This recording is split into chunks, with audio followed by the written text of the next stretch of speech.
Oke sahabatku, kita sudah masuk ke T yang terakhir dari craft. C, R, A, F, T. C, cancel. Anda sudah belajar. Berikutnya, R, replace. Langsung ganti dengan sesuatu yang baik. F, A dulu ya. A, afirmasi. Oke, Anda melakukan afirmasi yang keren. F, fokus.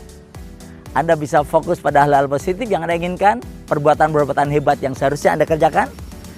Dan terakhir T, train. Latihan terus-menerus. Training. Anda benar-benar mencoba dengan melakukannya. Aksi nyata. Ingat, 1 kilogram aksi nyata mampu mengalahkan 1000 ton perencanaan. Training. Kerjakan saja, lakukan saja, jalani saja. Berjalanlah, di tengah jalan Anda akan ketemu jalan. Itu prinsip.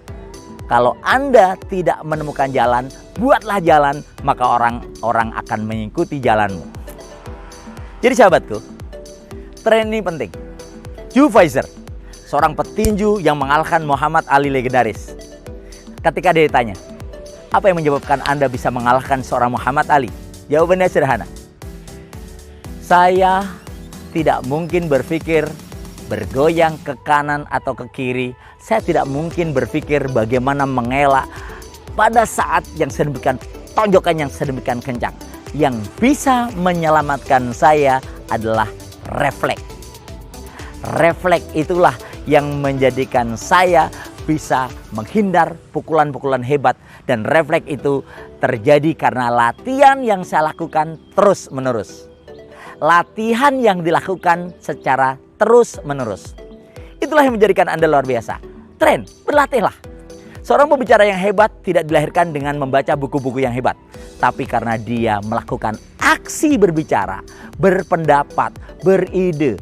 Ketika diberikan kesempatan, dia melakukan yang terbaik. Dan saatnya ketika di kelas, Anda praktekkan saja gaya bicara orator yang ulung. Ada yang kemarin bertanya kepada saya, Pak Aris, kalau kata-kata hanya memenuhi 7%, kemudian intonasi itu memenuhi sampai 35%, dan selebihnya adalah bahasa tubuh, kemudian gestur, karisma. Terus bagaimana dong Pak Karno? Kan dia dengan kata-kata. Nah ini yang perlu saya luruskan. Kata-kata yang dimaksud itu adalah susunan kata. Contohnya susunan kata ini, wahai rakyat Indonesia, bangkitlah. Kita harus berjuang mengusir penjajah dari negeri ini. Nah, kalau kata-kata itu dibaca hanya, wahai rakyat Indonesia, bangkitlah, kita harus usir penjajah dari negeri ini. Nah itu, maksud kekuatan kata-kata di situ hanya 7%. Kenapa seorang Soekarno yang ditanya oleh penanya di situ bisa sedemikian mempengaruhi? Karena dia memakai intonasi yang luar biasa. Wahai rakyat Indonesia, bangkitlah dengan mengapalkan tangan. Kita harus usir penjajah dari negeri ini. Itu yang mempengaruhi 95% sampai bahkan 90% plus. Coba kalau intonasinya, wahai rakyat Indonesia, yuk kita usir penjajah dari negeri ini. Dengan mengusir penjajah kita akan bebas. Orang nggak tertarik. Tapi dengan intonasi, dengan ketegaran, dengan aura yang nyaman dilihat, suara yang nyaman didengar, intonasi yang menggelegar, itu. Jadi train, semua itu dengan latihan. Tidak mungkin seorang Soekarno tanpa latihan-latihan. Dia berlatih, dan berlatih. Dan seorang orator yang ulung pun berlatih, dan berlatih. Artinya apa? Berlatihlah. Tanpa latihan, Anda hanya menjadi bagian dari teori. Berlatihlah wahai guru.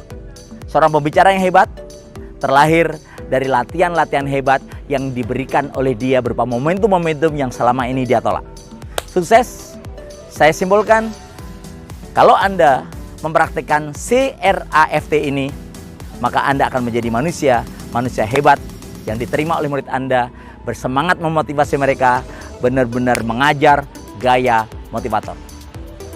Terima kasih Anda telah membersamai. Saya Samajaya. Assalamualaikum warahmatullahi wabarakatuh.